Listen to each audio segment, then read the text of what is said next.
Hey guys, Right to Bear Jer here. In front of you, you have what is called a Sig P320. Very popular gun. It is a full-size handgun. I just want to give you guys a quick tidbit about something with the Sig P320 that I actually had to learn the hard way that you may not be aware of. Everything I have, I gotta work for. Got a little taste, now I want more. So one, let's just do a quick safety check with this gun.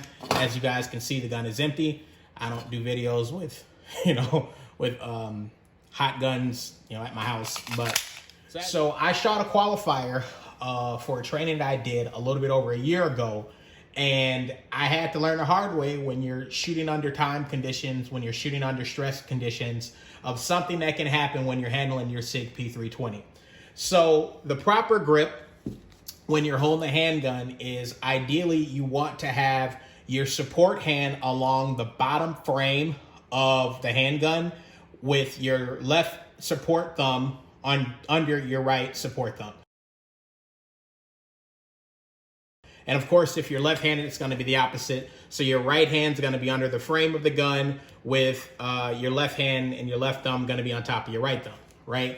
So I'm holding my Sig with my support hand, my left hand, because I'm right-handed, along the frame of that gun, and my right thumb on top of my left thumb, and I'm shooting, 5, 6, 8 rounds in 3 seconds, 5 seconds, etc., etc.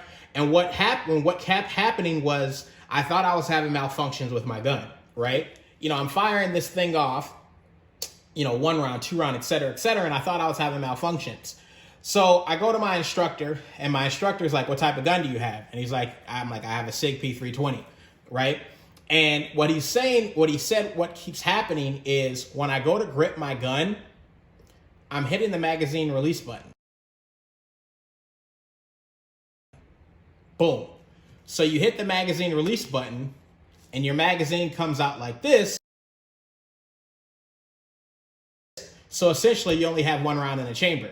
So I fire my next round, and then I go to pull the trigger on my next round, and nothing's coming out because essentially your magazine is done, right? So ideally, when you go to grip this gun, boom, you want to make sure that you're not activating that magazine release button because that magazine may come loose and you're not realizing it. Now, of course, if I'm doing a training or some shit like that, it's not that big of a deal. You don't pass the training, etc., etc. But if you're carrying this gun for self-defense, and God forbid you get into a shootout with somebody and you activate that magazine release button and somebody's shooting at you, or you have to shoot under a stress condition and you're only able to get 1 round out, you're fucking dead. You know what I'm saying? So that's just something that you want to keep in mind when you're handling these types of firearms, little tidbits. I've owned this gun for about 3, maybe 4 years, and I've fired at least 2,000-3,000 rounds through it. And I did not realize that this was going to happen, right? So this is just something that we can learn from.